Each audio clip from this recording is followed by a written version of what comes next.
Денес едно од популарните работи за модерниот човек е да спортува. Или поточно да рекреира. Тоа е другиот збор за спорт. И зборот рекреација, така попријатен, созда впечаток за спортот како за нешто лесно и забавно. И така се практикува на такво ниво во најголема мера спортот денес, на рекреативно ниво. И кога се организираат трки во градот, периодични трки по некакви поводи на булеварите, а не на водно, например, многу луѓе доаѓаат, најголемиот дел од нив, 90% се рекреативци, кои всушност не трчат, туку како зомби одат по булеварот. Ако сте гледали филма со зомби, како се влечкат, така и они одат. И тоа е разбирањето за спорт, рекреативен спорт. Вистинскиот спорт е исцрпувачки. Е тешка работа. Кога ќе истрча една трка, ако сте гледале дисциплини атлетски, кога ќе помине целта, легнуваат. Истоштени легнуваат. Зашто не е нешто лесно, туку тешко. Не е рекреација, не е разонода, туку е макотрпна работа. За жал, современата представа и за христијанството е како за спортот. Има практикување на христијанство некаква форма на рекреативно ниво. Има рекреативци христијани, кои гледат на христијанство како на нешто лесно, забавно, нешто пријатно. И црквата е тој рекреативен центар за практикување на христијанство, каде што се остваруваат социјалните контакти, каде што треба да биде забавно, каде што треба да биде пријатно. Проповедниците се оние забавувачите од амвоните, кои исто така треба да, како комичари или како мотивативни говорници, уште да е надополна таа рекреативна атмосфера на црквата. Меѓутоа, Новиот Завет, Павле посебно, и посебно на коринтијаните кои се запознаени со спортските дисциплини, бидејќи таму околу нив организирале древни игри, спортски игри, користи спортски метафори за црквата, за христијанството поточно, и сите тие асоцираат на исцрпувачки активности. Например, користените од Павле асоциации се бокс, борење, маратон. И тоа се едно од најтешките спортски дисциплини, најисцрпувачки. Зашто христијанството, животот во верата е борба, исцрпувачка борба до крајот, секојдневно. Секако. И овој текст тоа не го открива дека во тие маки кои ги искусуваме, на крајот се стигнува до радост. И христијанството е радосно. Нема порадосен живот, нема поисполнет живот од животот во верата со Бог, со Христос, бидејќи во него ние имаме избавување од мизеријата на темнината, на пеколот, на бездната, на тонењето, и во него сме Божјо семејство, искусуваме со Бог едно блиско заедништво, интимно заедништво. И тоа носи радост. Но сепак, останува фактот дека ние како христијани живееме во еден паднат свет, свет кој е непријателски на Бог, на системот на Бог, на вредностите на Бог. Тоа е еден систем кој што е насочен кон неправда, кон зло, и се оно што е спротивно, правдата, вистината, светлината, се омразени од светот. И светот ги мрази, светот не мрази нас. Сушто светот не мрази затоа што ние ги следиме не правилата на светот, туку правилата на Бог. И од тука доаѓа тој неизбежен конфликт. И затоа Христос вели во светот ќе имате маки, и уште повеќе, бидејќи живееме во паднат свет, во кој што се искусуваат сите последици на гревот, и ние секојдневно ги искусуваме тие последици, се бориме против тие последици, во нас се останати тие последици.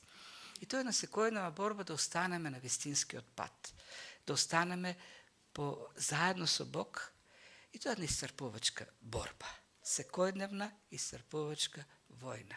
Пријатното христијанство, лесното, е рекреативното. Меѓутоа, посветените луѓе во верата секојдневно живеат во војна, исцрпувачка војна во овој свет. И бидејќи сите ние сме прав, нашето тело е прав, се истоштуваме. И големите луѓе на верата, како Давид, се истоштувале. И испаѓале многу пати во очај. И Христос во таа долга беседа, што им кажа последната вечер со учениците, пред да биде фатен, уапсен, една од темите е страдањата. Страдањата во светот, маките во светот. И тоа е последната тема всушност во неколкуте што ги открива. Да, со ова нема да заврши беседата, бидејќи на крајот последните неколку стиха се некакво резиме на се она што окажува од 13 глава, но тематски ова е последната тема. Завршува со маките во светот, со страдањата и радоста која доаѓа и покрај во животот на верникот и покрај тие маки. Учениците воопшто не се свесни што ги очекува, какви маки ќе имат во светот, и тоа маки кои што многу брзо ќе дојдат. Само после неколку часа. Веќе Јуда со тие војниците, стражарите се на пат да го уапсат. Веќе Синедрионот е подготвен за судски процес. Наскоро Христос ќе биде распнат, ќе биде убиен, и тоа се маките кои ќе ги искусуваат, тагата, жалта кои што ќе ги искусуваат учениците. И Христос, знаејќи ни што ќе поминат, и знаејќи нивната несвесност за она што ги очекува, ги подготвува. Како добар учител, ги подготвува за она што ги очекува. И ги охрабрува. Ке тагувате, ке имате мак, меѓутоа ќе дојде многу брзо после тоа радоста. Ајде да видиме како тоа го кажува на многу специфичен начин, внесувајќи конфузија меѓу учениците. Тоа е методот на Христос. Тоа е неговиот педагошки пристап, да внесе конфузија. Конфузија која што многу луѓе не сакаат да искусуваат, но е неопходна да го активира ова, да активира ова сива материја во нас. За да истражуваме, да размислуваме, да ги испитуваме работите. Им вели нешто така, многу конфузно, уште малку и нема да ме гледате, и помалку па пак ќе ме видите. Зошто нема да ме гледате? Зошто одам кај Отецот. А зошто ќе ме видите? Зошто одам кај Отецот. Ето. Одењето кај Отецот ќе значи дека нема да го гледат повеќе, па ќе значи дека и ќе го видат. И тоа создава кај учениците забуна.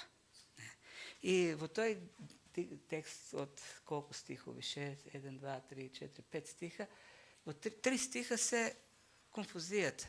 Јован ја објаснил таа конфузија, тие прашања што се ги поставуваат. И сега, што значи тоа? Уште малку и нема да ме видите, и помалку пак ќе ме видите, и јас ќе се одам кај Отецот, и пак, што е тоа што вели уште малку? И Исус разбра дека се ги поставуваат тоа прашање и ги прашува, зошто па се прашувате за тоа дека уште малку, многу е јасно. И тоа е пристапот на Христос. Тој сакаше да ја внесе таа конфузија, користи нешто што го викаме игра на зборови. Користи игра на зборови. Игра на зборови за да потоа ги потекне таа дискусија и да им објасни што сака да каже.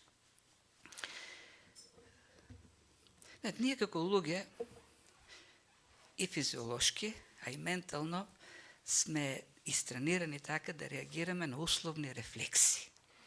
Знаете што е условен рефлекс? Сте учили сите у школу. Сте чуле за Иван Павлов, добитникот на Нобеловата награда за медицина од 1902, 3, 4 година. Кој тука, Илинденско востане сме организирали, тој таму за Павловиот рефлекс добива Нобелова награда. Многу едноставно, тој разбрал дека ако прво звониш со звончето пред кучињата и потоа веднаш им дадеш храна, и тоа го повторуваш неколку дена, секој пат кога ќе задзвониш со звончето, почнуваат да течат лигите на кучињата, стомачните киселини да се лачат така натаму.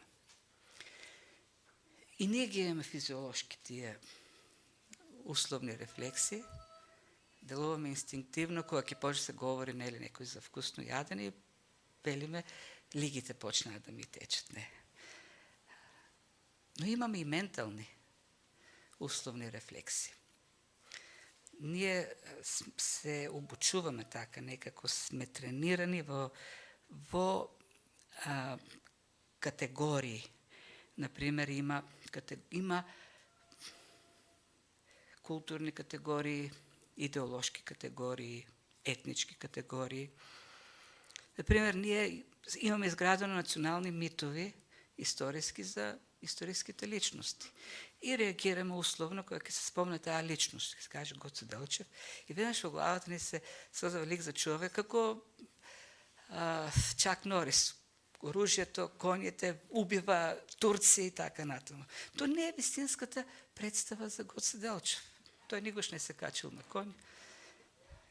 Не знам дали знаел да пука со пушка, но ако се спомне личноста, доаѓа условниот рефлекс веднаш што очекуваш да чуеш, и ако чуеш нешто друго, создава конфузија тоа и или ќе поттикне на размислување, истражување, или условниот рефлекс ке е оние лигите, распни го, предавник, или бугарофил, или нешто друго. Тоа е резултатот на тој условен рефлекс. Условни рефлекси се градат и се активираат и во тесните црковни деноминациони рамки. Има такви, се создаваат учења, кои кога ќе се спомне некој текст, некој стих, некој збор, веднаш почнува лачењето во нас на потребата да се задоволи таа теолошка суета или логика, така да биде истолкувано. Тоа е тој условен рефлекс. Веднаш ќе најдеме ние нашето разбирање. И ако се представи нешто поинакво, а тоа може да биде најобјективното и да се должно едно истражување на текст, на зборчине и така натаму, реакцијата на условен рефлекс е ерес. Например, кога се спомне Светиот Дух во едни црковни рамки, веднаш условниот рефлекс е почнуваме да говориме јазици. Во други рамки е, ама избран ли е и го има ли Светиот Дух? И тие се тие условни рефлекси во кои ние разговараме, а Христос, бидејќи учениците беа градени со јудејски рефлекси кои по, така да кажем, инстинктивно реагираа на разбирањата за Месијата, создава овдека забуна. Им создава забуна. И се збуните сега, шо збуни? И цело време Христос ги збунува учениците, за да размислуваат, за да разберат, да ги испитуваат работите.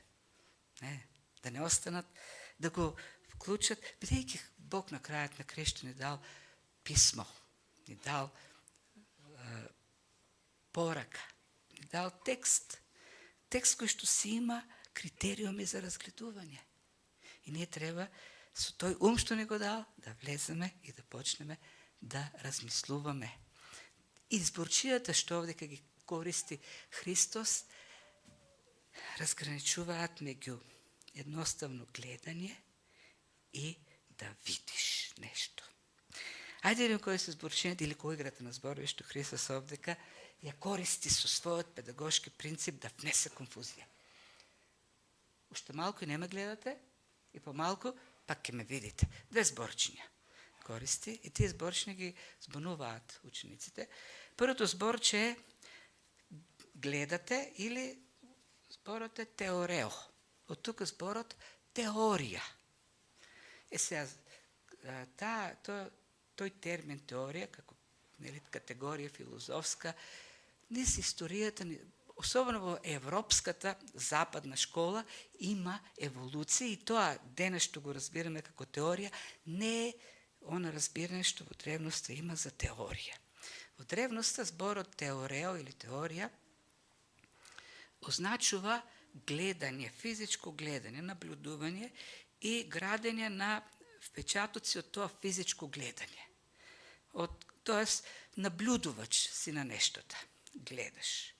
Например, тој збор се користи за публиката во театарските арени, кои гледат представа. Тие кои гледат представа е зборот теорео, гледат теоретски така некоја представа.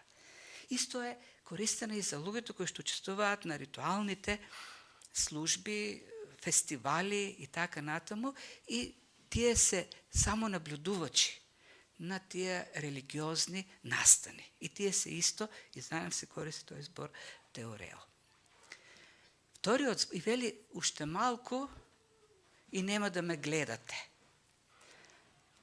И уште малку пак ќе ме видите. И за другото зборче пак видите е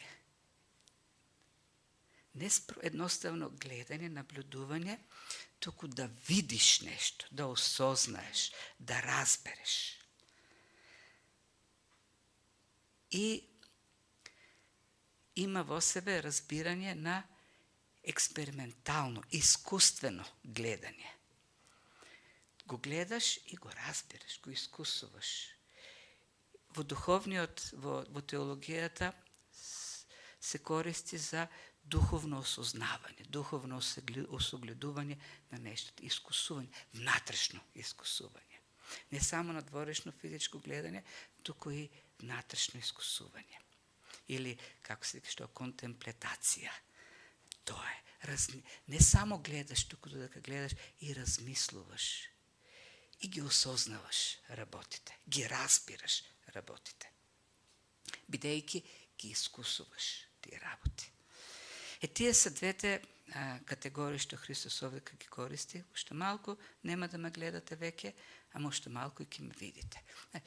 И во англискиот јазик се користи зборот да видиш во таа смисла, нели? Тие знаат да кажат, I see, демек, разбрав. Ние немаме таков израз, кога ќе разбереш нешто, кажеш, видов. Зашто не го разбираме така гледањето. Ние гледањето го разбираме само физички, но немаме збор кој што ќе покаже. Може би со зрцанието е тој архаичен збор, црковен, кој има таа идеја да созерцуваш, да гледаш во суштината, да проникнуваш во нештата. И што сака да им каже уствари Христос? Им вели, јас се одам кај Отецот и затоа веќе нема да ме гледате. Уште малку време тоа ќе се случи. И тоа ќе ви донесе тага. Ама уште малку, бидејќи одам кај Отецот, ќе ме видите. И тоа ќе ви донесе радост. И учениците се збунија. Зошто? Што значи тоа сега? Нема да го гледат. Зашто нема да го гледат повеќе физички? Досега тие го гледаа Христос како на театар. Тоа беше покрајне физички. Тие беа наблюдувачи на Христовите проповеди, чуда, си гледаа театар, така да кажеме. Нешто ќе разбереа, нешто не разбираа. И сега Христос ќе оди на крстот, ќе го распнат, ќе го погребат и тие ќе се многу тажни, зашто веќе нема да го гледат. Нема да е покрајнив. Ама ќе дојде после тоа радоста. Зошто? Зашто ќе го видат. Кој е тој на вистина? Кој е тој во суштина? И кога ќе го видат кој е тој и зошто веќе нема да го гледат, ќе се зарадуват. Ќе разберат кај ќе оди, дека ќе е кај Отецот. Ќе разберат дека таму подготвува места во домот на Отецот. Дека останува нивниот застапник. Дека тој е тој кој што седи од десно и се застапува. И дека го праќа утешителот кој што ќе им помогне да го видат, да го разберат. И тоа ќе донесе радост. И таа фраза посебно, нема да го видат, па уште малку ќе го видат и така натаму исто создава забуна. Оно што сака да им каже всушност е, уште малку и веќе нема да ме гледате физички, но уште малку и ќе ме гледате вистински. Ќе видите мојата вистинска суштина.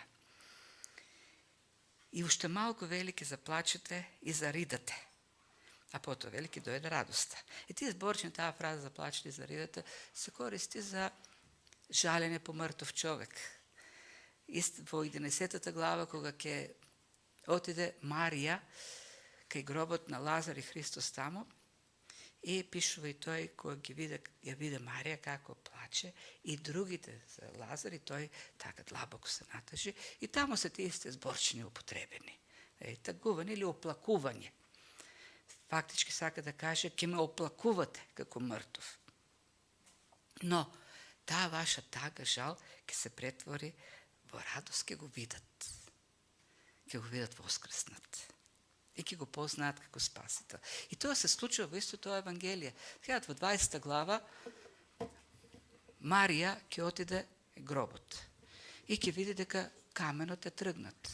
И ќе се врати кај учениците и ќе им каже, и Петар и Јован ќе истрчат и ќе видат навистина дека гробот е празен. Па Марија пак ќе се врати. И тогаш ќе погледне внатре и ќе види двајца ангели, едниот од едната страна, покрај нозете кај што требало да биде телото на Исус, другиот на главата. И тие ќе ја прашат: а зошто плачеш, жено? Зошто плачеш? И таа ќе им каже: па го нема телото на Господ. И ќе се тргне, ќе се сврти и ќе го гледа Исус. Исус ќе е покрај неа. Го гледа, ама не може да го види. И тагова зашто само го гледа, ама не може да го види. Физички го гледа. И тој исто ќе ја праша: жено, абе, зошто плачеш?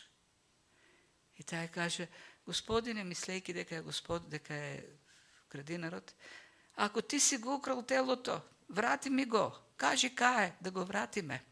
И таа логика не можам да ја сватам. Од кај дојде тоа дека некој го украл телото на Исус? Од кај баш тоа објаснување? Никаде во другите евангелија, кај другите ученици и тие што одеа по патот кон Емаус, таква варијанта нема за украдено тело.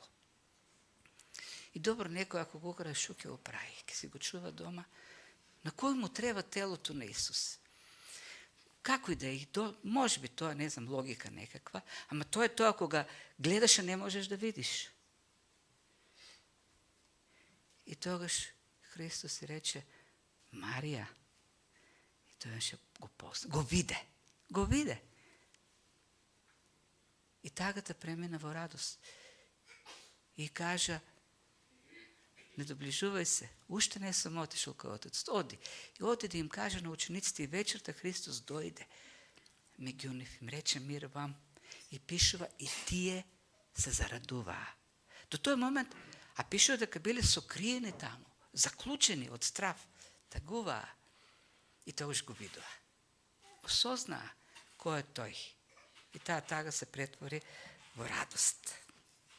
И тогаш пишува: им дувна Светиот Дух. Им го дувна Светиот Дух.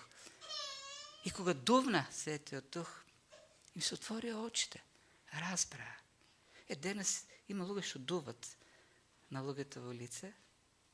Имаше еден Бенихин, се и тука еден почна да дува. И кога ќе дувне, луѓето паѓат. И некако не ги знае работите, ќе си помисли дека тоа се должи на 10 сукромите или не знам, нешто друго.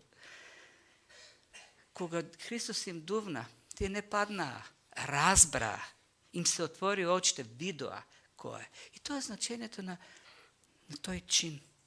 Им го даде Духот. Да разберат, не да паѓат. И да не знаат што да прават.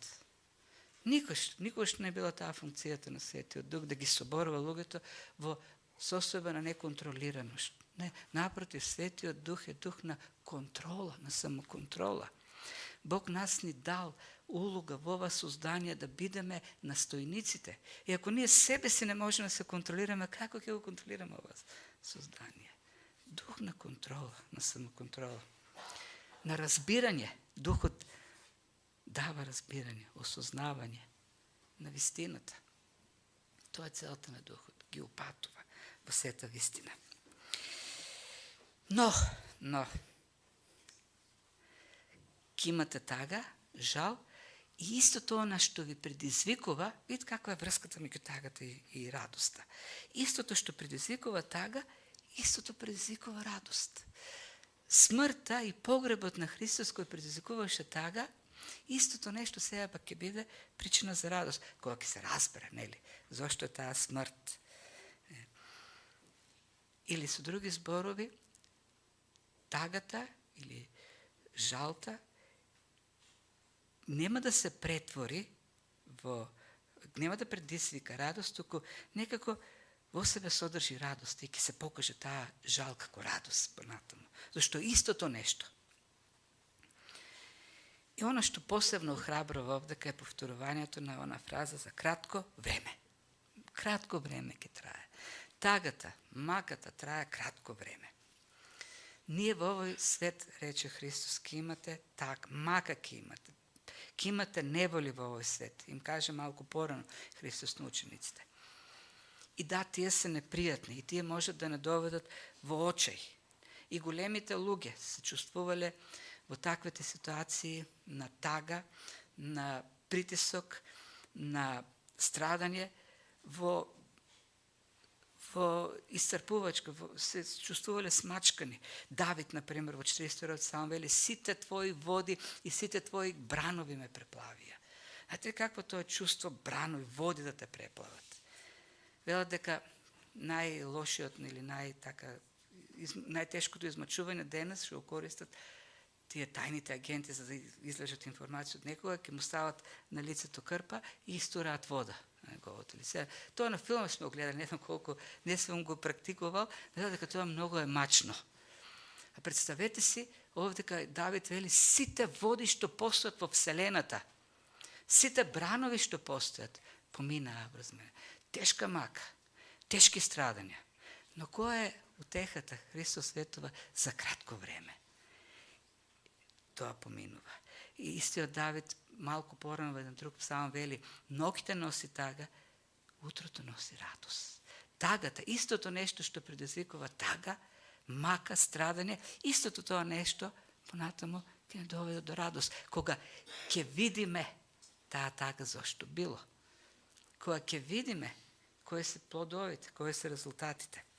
Зошто преку тагата ние учиме. Преку страдањата, преку маката учиме. Зошто учениците, зошто Марија на гробот плачеше? Затоа ја прашаа 2 пати ангелите и Христос: зошто плачеш, жено? Нема причина. Која е причината да плачеш? И зошто плачеше? Зошто не знаеше, немаше разбирање. Таа имаше други очекувања и се случи нешто друго. Не знаеше. Учениците беа скриени, заклучени, исто така зашто нивните разбирања беа изневерени.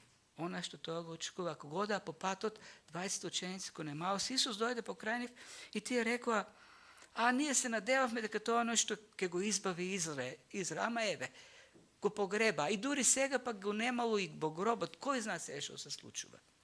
И Христос им рече: о безумни, срцето е споро да поверувате во се што рекле. Пишува дека светот ќе се зарадува. Уште малку нема да ме гледате и ќе дојде тагата кај вас. А пак светот ќе се зарадува. Зошто ќе се зарадува светот? Да, фарисеите беа светот што се зарадува. Тој мисли на фарисеите, мисли на луѓето во Синедрионот. И да, тие се зарадуваа. Зошто се зарадуваа? Зошто си кажа: еве, го решивме проблемот. Крај веќе, нема да имаме мака со овој. Се зарадувал и Пилат сигурно. Решив еден проблем тука со овие евреи кои никој не може да ги смири. Се зарадувал можеби и сатаната.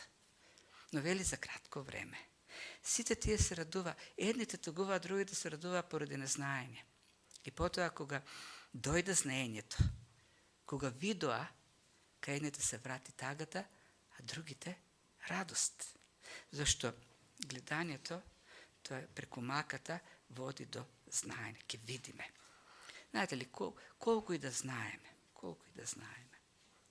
а никој од нас не ги знае сите теолошки системи. Сите ние имаме, знаете ли, многу знаење за многу малку. Обично такво е нашето теолошко знаење. Ние сме фокусираме кон едно нешто, кон едно учење и го истражуваме, а црквата низ историјата е таков феномен со толку многу учења, кои ќе почнеме од црквата во 1 век, црквата од 2, од 3, од 4, од 5, од 6, од 7 и до ден денешен. Има номиналистички, мистички, има секакви школи. Ама ние знаеме за едно нешто. И тоа го знае многу, а тоа е толку ограничено во рамките на целото знае на црквата низ историјата. И мислиме дека се знаеме. И знаете што, дури да знаеме многу, и сите школи да ги знаеме, пак Господ ќе не учи. Зашто многу лекции, тоа да го видиме Христос, се случува преку страдањето. Кога ќе дојде страдањето и во страдањето да го видиме Христос, да го искусиме, така како што учениците го искусија во таа мака. Има искуства со Христос, има живот со Христос кој се придобива како познање на Христос само во страдањето. Знаете ли која е вистинската вера? Не е цитирање на доктрина. кога ќе дојде страдањето и кога сите води и бранови ќе не поплават, да останеме со верата дека тука е Бог, тој е присутен и тој го прави најдоброто во мојот живот. И во таквите моменти ние во словото, во молитвата имаме искуство со Христос. И го гледаме, не само физички, туку можеме да го видиме, да го осознаеме, да го разбереме. Тоа е необходноста. Не само да го гледаме теоретски во учење, туку да го видиме, да го искусиме Христос. Господ никогаш нема да престане да научи, и тоа преку проповедите, преку молитвата и преку маките и страдањата, преку животните борби, зашто духовните лекции и искуствата со Бог најдобро се учат во бурите. И Словото тогаш најдобро се учи. И дава друг пример за радост кој никој не може да одземе, а тоа е и примерот тоа дека пак мене ме зачудува како маж, зашто го дава тој пример на маж. А примерот е со жена и родилни болки. Најверојатно тоа бил најсоодветниот пример, зашто Христос решил тој пример да го даде. И да, има логика, знаете, во древноста мажите ги раѓа. Жените ги раѓа децата, ама мажите искусуваа болката. И затоа Авраам го роди Исак, Исак го роди Јаков. Денеска не е така, но во древноста било така. И затоа, знаејќи каква е болката, и вика. Тоа е пример како не треба да ги толкуваме текстовите. Да, мажи се меѓутоа можат да разберат која е поентата. Една жена која поминува ни страшни болки, истото нешто, раѓањето на детето, самиот чин на раѓање носи радост, зашто таа болка, тоа раѓање ќе донесе на свет дете на кое ќе се радува. И таа радост никој не може да ја земе, никоја болка не може да ја украде радоста, останува. Се заборава болката. Не се, радост е она што останува. Така Христос вели, јас, како чукизам, роден нов човек од гробот, нешто ново излегува таму. И за учениците нешто ново излегува. Излегува на сознание, едно разбирање, што ќе го, бидејќи ќе бидат таму доаѓа нашето и нашето новораѓање, преку тој гроб и ние умираме на крстот, нели, преку верата. И ние воскреснуваме за нов живот. Живот во кој што сме искупени, избавени. Не сме веќе во светот. Знаете ли, крстот, освен овој историски период кога учениците тагуваат тие 3 дена, никогаш потоа во Новиот Завет ние нема да го видиме крстот како причина за тага. Напротив, насекаде потоа во посланијата ние го гледаме крстот како радост, како фалба. Тие се фалеа со крстот, а човек се фали со нешто кој му предизвикува радост. Павле вели во Галатјаните, а мене да не ми даде Господ да се фалам со нешто друго, освен со крстот на нашиот Господ Исус, преку кого за мене светот е распнат, а јас за светот. Вели таму на крстот, и тоа е пак оној конфликт со светот, и различните реакции на светот кон верниот и верниот кон светот.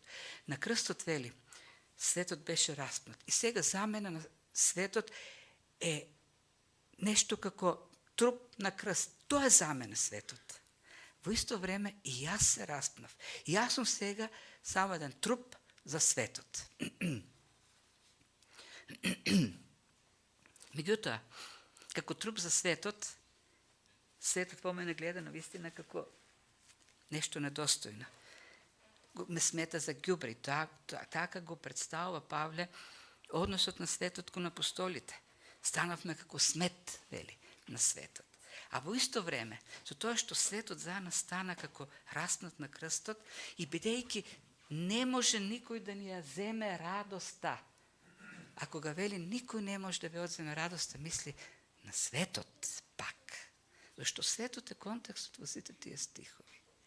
Светот се зарадува кога го виде Христос мртов, но светот пак ќе падне во тага кога Христос ќе го биде воскреснат, а ние ќе се зарадуваме. Светот ќе сака да ни украде радоста, но не може да ни украде. И бидејќи светот не може да ни украде радоста, ние одиме во светот. И кога стануваме на крстот како распнати за светот, ние стануваме уште поживи за луѓето во светот. Павле, кој порано беше во светот и се гордееше толку со светот, со своето фарисејство, потекло еврејско, достигање, посветеност на традицијата, сето тоа во еден момент го стави на крстот, како труп на крстот. Но во исто време тој се посвети за спасението на светот и умре за светот. Зошто? Зашто знае дека светот не може да му земе радоста. Знаете, човекот се крие од она од кое што се плаши дека ќе му земе радоста. Светот бега од светлината. Ги мрази христијаните. Ја мрази вистината зашто вистината, светлината го вознемирува светот. А светот оди секаде, а христијанинот оди секаде зашто никој не може да му земе радоста. Таа радост доаѓа од Бог. И кога човекот ќе искуси таа радост, познавање на Бог, тој е спремен да се даде. И во страдањата, и во маките, и во отпорот, и да работи за Христос. Зошто? Никој не може и ништо да му одземе радоста. Тиндел решил во едно многу тешко време да ја преведе Библијата на разбирлив англиски јазик, зашто сакал луѓето во Англија, дури оној што на нивата ора со рало, да ја чита Библијата и да ја познава подобро дури од самиот него. Зашто тој ја читал на латински. И ако тој на нивата ја чита на англиски, ќе ја знае подобро од него. И почнал да работи. Во негово време крал е Хенри VIII. Хенри VIII кој што прогласува независност на англиканската црква, меѓутоа во сите доктрини е католик. Дури прогласува, дава закон, се вели крвав закон во 6 точки, со кој смртна пресуда забранува било каква промена на основните догми на католичката црква, субстанција, сакраменти, молитви за мртви, сите тие работи. Тоа е Хенри VIII. И го гони Тиндел. И Тиндел бега. Се крие, продолжува да работи. И на крајот го екзекутираат. Последните зборови на Тиндел се молитва. Господи, отвори му ги очите на кралот на Англија. Тоа се неговите зборови. Зошто ако Господ ги отвори и погледне милостиво кон Хенри VIII, тој нема да му ја украде радоста. Тој не бара одмазда. Тој сака преку него целиот англиски народ да дојде до спасението. Не знам што се случило со Хенри VIII. Историски неговиот крај на животот е мизерен. Во гангрени, во некакви такви болести, дури слугите веќе не влегувале во неговата соба, зашто смрдело таму. Не знаем, можеби навистина се остварила молитвата на Тиндел. Меѓутоа, она што е важно овдека е токму тој однос. Тој се распна на крстот за светот. Светот го распна на крстот. И сега тој со радоста што има, може слободно да оди во светот. И да се моли за тој свет. Никој не може да одземе радоста, кој што дури и во тагата не се намалува, туку што повеќе се засилува, зашто во тагата се осознава најмногу со кого имаме живот заедно. Има една убава мисла на еден новозаветен експерт, Рендал Харис, кој не е од најконзервативните, но има убава мисла, вели, светот, Библијата и на 1000 парчиња да ја искине, не може да ја симне радоста и светлината од лицето на Божите луѓе. Не може. И се да не искинат, се да не уништат, ќе остане на лицето радоста, бидејќи сме Божите деца. И така, и во тој ден, вели, нема да ме прашувате за ништо, нема да сте збунати, зашто и тоа пак контекстот ќе разберете, ќе знаете, ќе осознаете. Утешителот ќе биде тука да ви разјаснува. Тука сега, додека беа таа последна вечер, тие неколку часа во горната одаја, постојано прашуваа нешто. Па Филип ќе праша, покажи ни го Отецот. Па Петар ка, па кај одиш Господе? Постојано нешто прашуваа. Постојано нешто не им беше јасно. И тогаш, кога ќе ме видите, тогаш веќе нема да прашувате. Ќе ви биде јасно. Зошто дејството на свет, зашто тоа утешителот, таа јаснотија што ќе ја добивате, и така натаму, ќе ви помогне во голема мера и да знаете како да барате. И кога ме гледате, и кога ќе ме видите, и кога ќе разберете, и кога ќе се преобразувате уште повеќе и повеќе во молитвата, во Словото, тогаш уште повеќе биде вашата радост голема, полна. Зошто? Зашто ќе знаете што да барате и Отецот ќе ви дава. И ќе пренесувате многу плод, а плодот е радост. И така радоста ќе биде уште поголема. И тука се навраќа на 15-та глава, кога Христос на учениците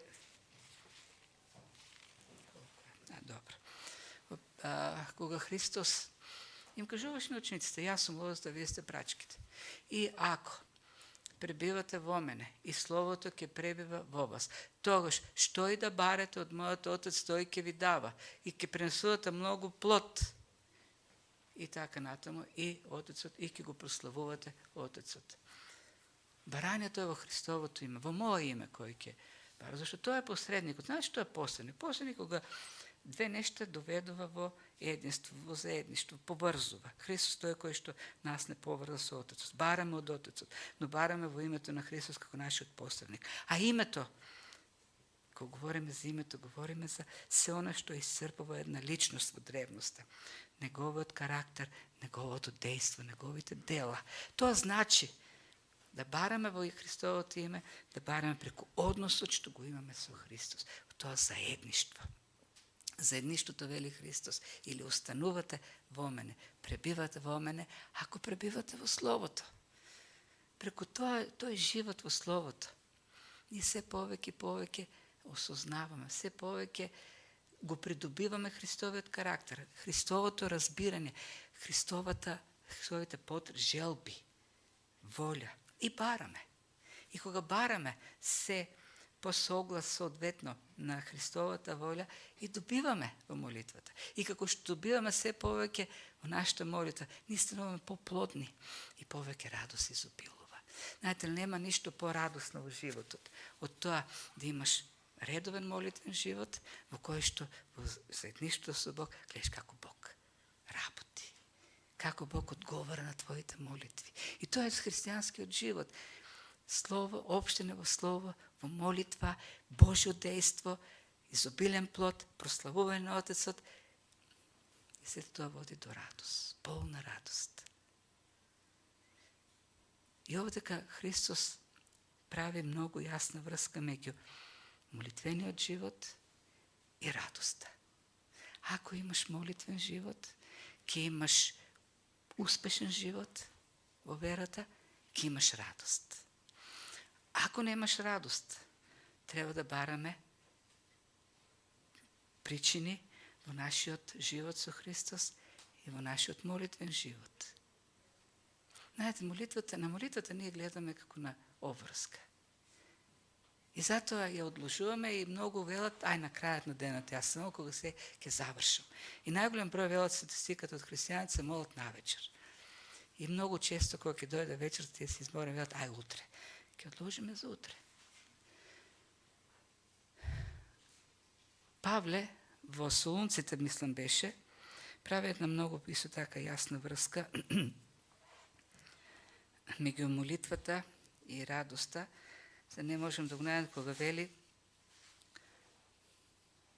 молете се постојано, радувајте се секогаш. Тоа се паралелни фрази. Молитвата е замената со радост, постојано е замената со секогаш. Една постојана молитва носи постојана радост. Секогаш молитва, секогаш радост. И тоа е вистински христијански живот. Ние живееме во свет мизерен. И ние стануваме мизерни во тој свет. Зошто? Зошто се потопуваме во светот и живееме според стандардите на светот. Живееме според барањата на светот. Сакаме да ги задоволиме или да се задоволиме преку тие суетни вредности на светот. И тонеме во мизерија. Се стремиме, се мачиме, работиме, постигаме и пак нема никаква радост. Нема задоволство. Нема зашто нашиот живот е превртен. Треба нашиот живот да биде насочен во исполнување, задоволување на стандардите, на вредностите, на Словото на Бог. И тука бараме, во таа област, Бог да ни помага. И Тој ќе ни дава. И како што ни дава, ќе имаме успешен живот. Ќе бидеме задоволни и ќе имаме радост. Често пати го спомнувам Хенри Милер и анекдоти од неговиот живот. Јас имам книгата, биографијата на Хенри Милер. Не е негова лична, како и да е. Многу фасцинантен живот. Живот на човек на молитва. Изгледал илјадници сираци во Бристол. Меѓутоа, не си поставил, тоа било неговото разбирање. Да бара само од Бог во молитва, никогаш да не бара од луѓето. Никогаш не напишал едно писмо до луѓе, до спонзори да обезбедат пари за неговата служба. Никогаш не организирал донаторски собрања на кои суптилно се барат пари за мисијата. Кога некои луѓе били донатори и ќе престанале да дават, тој не им пишал писма. Неговото разбирање, она што го кажа во своите книги, Бог знае кои се потребите, Бог знае кој дава, и ако некој не дава, Бог знае да го подсети, да почне да дава. И така тој човек еднаш, и тоа е запишено од капетан на бродот во кој што патувал Хенри Милер, тргнал од Англија за Канада, до Квебек требал да оди, бидејќи там бил повикан да служи нешто, да некаков семинар или нешто тако. И додека патувале, капетанот вели, дојде на палубата и ми рече како се движиме со патувањето, и тој рекол, има облаци, магла, тешко. И Хенри Милер рекол, јас сабота попладне треба да сум во Канада. И тој рекол, не е возможно тоа. Има бранови, има магла, тешка работа. И тогаш Милер рекол, ако бродот не може, Бог може. Бог може да го доведе бродот до сабота попладне да биде таму. И тогаш капетанот си кажал, тоа се негови зборови, еве уште еден од психијатрија излезен, ама ајде, ќе му објаснам, и му објаснил. Има бранови, се движиме со таков курс и сите тие параметри. И Хенри Милер му рекол, јас 57 години му служам на Господ и нито еднаш до сега не се случило да не бидам на некоја служба на која што сум бил повикан. Ајде да се молиме. И се симнале да се молат во таа капетанска таму контролна соба. И вика капетанот и се помоли со наједноставната молитва. И јас да почнам да се молам. И тоаш ме фати за рамото и ми рече, чекај, нема ти да се молиш. А зошто? Па ти рече дека не веруваш. Зошто ќе се молиш кога не веруваш? И вика, јас веќе се помолив, Бог чу и верувам дека готово, завршена е работата. Ајде сега да се качиме горе. Се качиле, немало магла. Немало облаци. И стигнал сабота попладне. Тоа е живот на човек исполнет, радосен живот. Живот на зависност од Бог. Во се. Имаме ли радост? Да, животот ќе ни изобилува со неволи, со маки. Живееме во свет во кој што секојдневно можеме да бидеме застрашени со некаква непријатна вест. Диагноза може да биде. Од работа може да биде. Од банка може да биде. Од телефонски повик за некакви блиски. Тоа е паднатиот свет во кој што живееме. Никој не може, вели Христос, да ни одземе радоста. Светот не може да ни одземе. Околностите не може да ни одземат.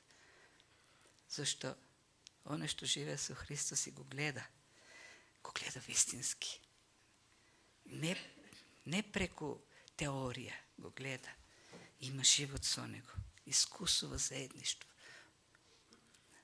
Ништо не може да му украде радоста. Зашто знае дека што е да се случи, таму на крстот Христос и го зема гревот, казната за гревот, вината за гревот. И ние сме Божите деца. Живееме во Божјото присуство. Го имаме нашиот татко на небото, кого му се обраќаме преку Христос. А тој сака да ни одговори. Христос не случајно дава таа парабола за вдовицата и неправедниот судија. На крајот неправеден судија кој не сака да помогне, ја услишува молитвата на вдовицата поради многото инсистирање. И секако тоа овдека поуката не треба ние сега така Бог да го молиме. Не, зашто Бог, за разлика од тој судија, сака, тој е праведен, не е неволен, туку е волен, а то барајте. Но, пак кажам, не. Како гранки на лозата кои за се црпат живот од таа лоза. Како гранки кои даваат плод само прикачени на лозата. А на лозата прикачени, во животот со лозата не може да не дојде тој плод. Не може да дојде радоста. Порано им кажа, во светот ке имате маки, но јас се давам мир. Мир. Мир. И сега вели и радост. Две работи кои што се многу неопходни во светот. Мир и радост. И двете се плод на лозата која е прикачена на гранката. Ако имаме радост и мир, тогаш од ништо нема да бидеме спречени во овој свет да действуваме со љубов. Да носиме таа порака која што Христос не вооружи. Порака која има сила. Сила да донесе мир и радост во овој свет. А се должиме на Христос на крстот. И сега ќе имаме Господна трпеза и ќе се подсетиме на тоа што Христос го направи со благодарност. Да, тие сцени на крстот не се пријатни, тажни се, но меѓутоа тага која носи радост. Зато знаеме што добивме таму, во Христос. Добивме живот со Бог. Негови деца во целата вечност. Радост која што никој не може да ја земе. И бидејќи сме повикани на молитва, ќе се молиме. Се молиме таа радост да ни дојде повторно, сеќавајќи се на крстот, а со неа да ни дојде уште повеќе и благодарноста. Татко Небесен, ние ти благодариме, навистина ти благодариме за сите овие вистини кои ти ни ги откриваш во Словото. Бидејќи не си Бог кој се криеш, не си себичен Бог, не си Бог кој што во тајност стоиш скриено од нас, туку како пријател, како на пријатели, и ми кажеш вистините и откриваш што имаш за нас. Ние ти благодариме за тие вистини и сме сигурни во тебе. Сигурни сме во раката на Твојот Син, Господ Исус, кој плати за секој од нас. За сите ние што сме ја поставили нашата вера во Него. И никош нема да бидеме истргнати од Неговата рака. Еден ден Тој ќе не однесе дома во Неговата слава.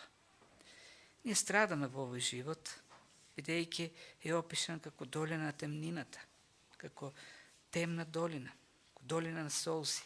Ние поминуваме, често пати и со солзи, но сме сигурни дека доаѓа и радоста. За малку време е сето тоа. А радоста е за секогаш. И ти благодариме што ни вети таква радост во темнината. Ти благодариме за Твојата добрина и Твојата благодат и се што направи за нас преку Христос. Се молиме сега, посети ги нашите срца преку Твојот дух, освети не подготвене, Господи, за овој чин кој што ќе земеме од Господовата трпеза. Нека Светиот Дух не подсети повторно на Твојата жртва, на делото што тамо го изврши, за да се соединиме со Тебе, да станеме дел од сето тоа преку вера, да се распнеме повторно со Тебе и тамо на крстот, Господи, да добиеме повторно нова сила, нова благодат, добиеме нова, да дадеме нов плод, нова свежина во нашиот живот во верата.